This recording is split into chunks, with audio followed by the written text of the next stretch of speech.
Jim Nantz just mentioned the passing of Jim Irsay, age 65, passed away. Way too young, way too soon. And my memories of Jim Irsay as the host of NFL Network, I crossed paths with him many times. Many times. As I mentioned to Jim Nantz, he flew me out on Air Irsay from Los Angeles right into Indianapolis to host one of their kickoff luncheons. They didn't do very well that season. Matt Hasselbeck was a quarterback, and Ryan Grigson, the general manager, didn't do well, and Jim Irsay would kind of jab me for it was my fault. We also know his love of music, his love of laughter, his love of life. Guitars. My gosh. And memorabilia. He's got a Rock and Roll Hall of Fame museum himself. But the memory I have also was the night of December 22nd, 2011. This was the season in which Peyton Manning had neck surgery, and the team had just won its first game of the season, and it was their second to last game of the season. Thursday night football against the Houston Texans, and TJ Yates, the quarterback of the time, and the Texans had won the division. The Colts were a total mess, as we remember. And prior to that game, Jim Irsay agreed to sit down with NFL Network. It was one-on-one with me. He answered every question, knowing he was going to be about Peyton Manning's future, and he didn't have an answer for it. And he basically said if he's healthy, he's going to stay here. As we all know, he didn't stay. He went to Denver. They drafted Andrew Luck, even though that night they won that game. They won 2 games in a row, and that whole suck for luck thing that was going on, he didn't want to hear about that at all, Jim Irsay. And it was a question as to whether this was going to be Reggie Wayne's last game in a Colts uniform. And he said in that interview, Reggie Wayne is absolutely, it's possible he can be back.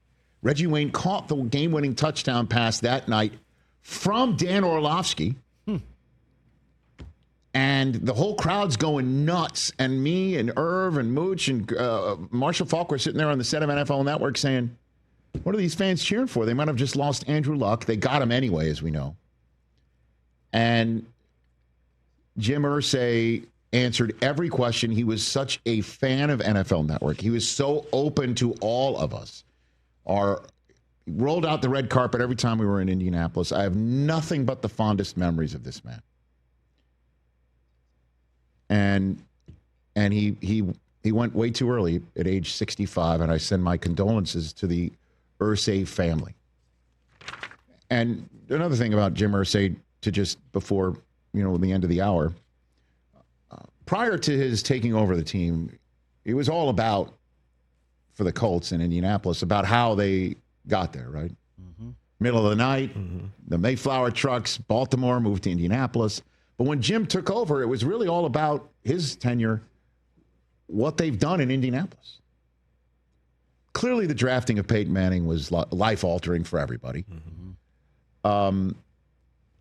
That said, building the stadium, Lucas Oil Stadium, is still, to this day, state-of-the-art, home of the Combine. I never want to leave it. And it's the centerpiece of Indianapolis being a perennial sports town for some of the biggest sporting events there is. Final Fours, women's, men's. Just an incredible sports town to go see a big-time game for a big-time event, to have a red carpet rolled out. Jim Irsay, obviously, along with Peyton Manning as well. The Children's Hospital there, the largesse from the Colts and Irsay to the rest of that town. Andrew Luck coming in. We all know Andrew Luck shocked everyone by retiring. Irsay paid him out in a way that you wouldn't think another owner of a team would do. He was just always leading with his heart, it felt. And the most important thing that I think this man did in his tenure as an owner in the NFL is he called out Dan Snyder like nobody else did. And when he said, we're going to vote, and the rest of this league needs to talk about Dan Snyder and whether he's still worthy of being a member of the National Football League, it changed the tenor of the conversation. And he had the guts to say it in a way that I don't think other people did.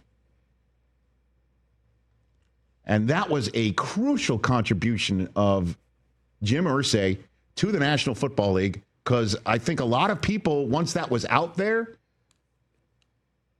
felt a little bit more courageous in their convictions. And every Washington football fan, I think, owes a debt of gratitude and condolences to Jim Irsay in a way that maybe they wouldn't ever thought that they should. Yeah, that was one of the first things I thought of yesterday. He was the first guy to speak out and say, this guy does not belong here anymore. And he's no longer there. Yeah. And look at what the Commanders look like now.